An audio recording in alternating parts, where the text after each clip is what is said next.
Today Black, Shalom L'Chaim, purified drink of water. I'm glad y'all still here, man. Getting close to 300. We'll be at 300 the next stop. One more stop than 300 coming up. 300 videos. Support the people, not the cause, man. Shalom L'Chaim, purified drink of water. They got it as up there. I got it as right here. Shouts out to my people to pass along. Everybody who got to pass along, man. I hope y'all passing along the right way. If you didn't get a water bottle, email down at the bottom and you pay shipping, I'll give you the water bottle. How about that, okay? I'm not gonna pay shipping for you, so talk to me. Email's down there. Quick disclaimer, this may not be for you. This may not be for nobody you know. This may be something you consider not right. This may be something that you find wrong. This may be something that you and a couple others that you get along with may not agree with. That's just you, okay? Today, Black, Shalom L'Chaim, purified drink of water. They got it out there. Shouts out to the 12 tribes. Support the people, not the cause, man. And this next video is about where the New Testament came from. Where do they get the manuscripts for the New Testament? Where did they get the manuscripts for the New Testament? Y'all heard the Torah going? That is what it is. Today, Black, Shalom L'Chaim. Cue that music out there.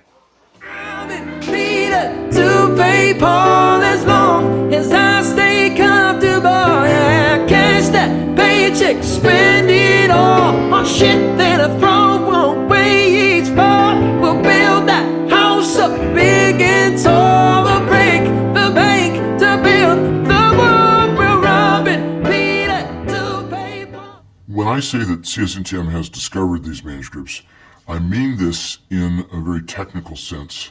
There's an institute, it's the Institute for New Testament Textual Research in Münster, Germany, and they produce the catalog, the official catalog of the New Testament manuscripts.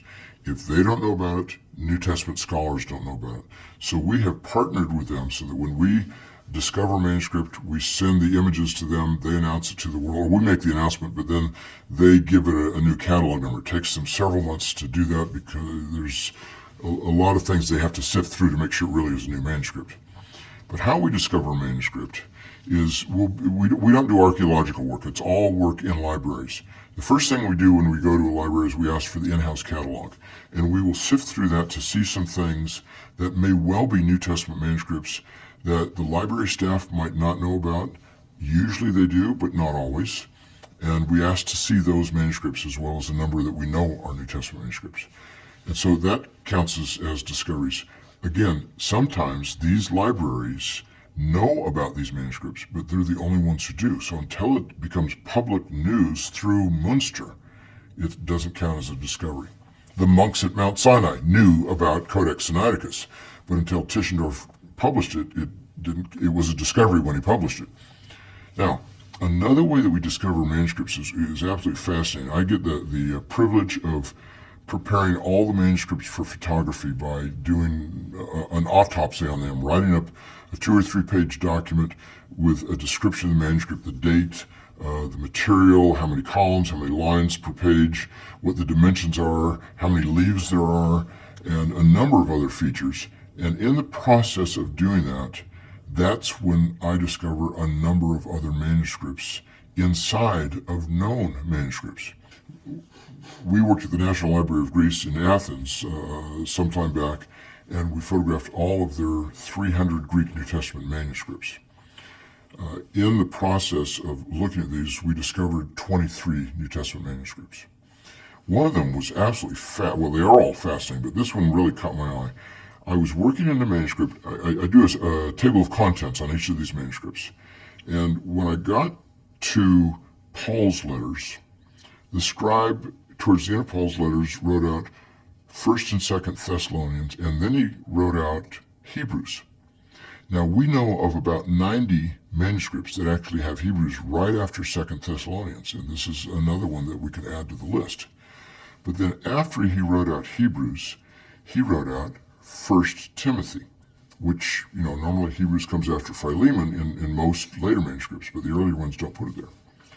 So he wrote 1 Timothy, and then for whatever reason, his job was done. Another scribe took over, wrote out 2 Timothy, Titus, Philemon, and Hebrews. He didn't notice that Hebrews was already in the manuscript. This is a manuscript that's been known for almost 150 years, and nobody noticed that it had Hebrews in it twice. So that's a fascinating discovery that, you know, most manuscripts might have 1st, 2nd Corinthians, 1st, 2nd Thessalonians. This has 1st and 2nd Hebrews in it. It's really, really interesting to make these kinds of discoveries. Sometimes they're pasted leaves in the front or back of the manuscript that they're glued in so that you can bind the pages with the covers. And that's actually a manuscript, maybe just one page. Sometimes it's just little slivers, like when you put Scotch tape in on your paperbacks so they'll stay together.